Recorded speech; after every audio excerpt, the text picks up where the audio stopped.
ترینو مچوتوا د جانان کله کله نظر لګوا پډیران کله کله. نن سبا د قرآن مجید او د سپارو د الله او د الله د نبی صلی الله علیه وسلم مبارک د نومونو ډیره زیاته بې ادبي شروع ده. دا په لارو کوڅو کې پراته د هر چا په نوم کې د حضور مبارک نوم راځي، د الله نوم پکې راځي، د اوټونو په ورځو کې دا خلک په دې پوسټرو باندې لیکي. بیا چې کوم دی د حکیم په کارډ باندې هغه د الله نوم د حضور مبارک نوم دغه په نوم کې راځي که نه، حکیم یې چاپ کړي، ډاکټر یې چاپ کړي، هغه چې کوم دی نو بیا په لارو کوڅو په ډیرانونو کې پراته نو دا ملنګان بیا ګرځي. نو په ډیرانونو دا د اخبارونه القلم اخبار دا ټول حدیث مبارک کی، آج اخبار، مشرق اخبار دا ټول دا بیا په دې ډیرانونو لارو کوڅو کې پراته وي که نه. نو دې لپاره ستاسو تنظیم د دې لپاره زموږ تنظیم دی، ملګري دي، هغوی په ډیرانونو باندې څوک ګرځي، څوک په جوماتونو باندې ګرځي، داسې پارې زوی پرې راغونډوي.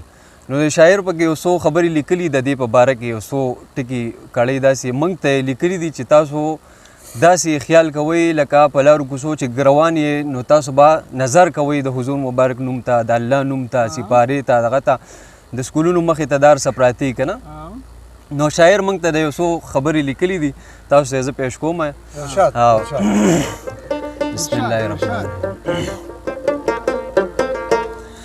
نظر لګوا په ډیران کله کله ترینو مچوتوا د جانان کله کله. ډیران باندې ګرځا اخبار ټولوا یا نوم د لطیف یا جبار ټولوا او ښکلوا پکې نومو د سبحان کله کله. نظر لګوا په ډیران کله کله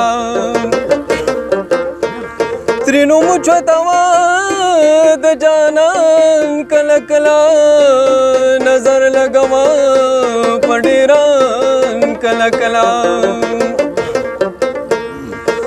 سبحان الله وایا هیڅ غم مکوا، اولیاء وای پروا په یو دم مکوا.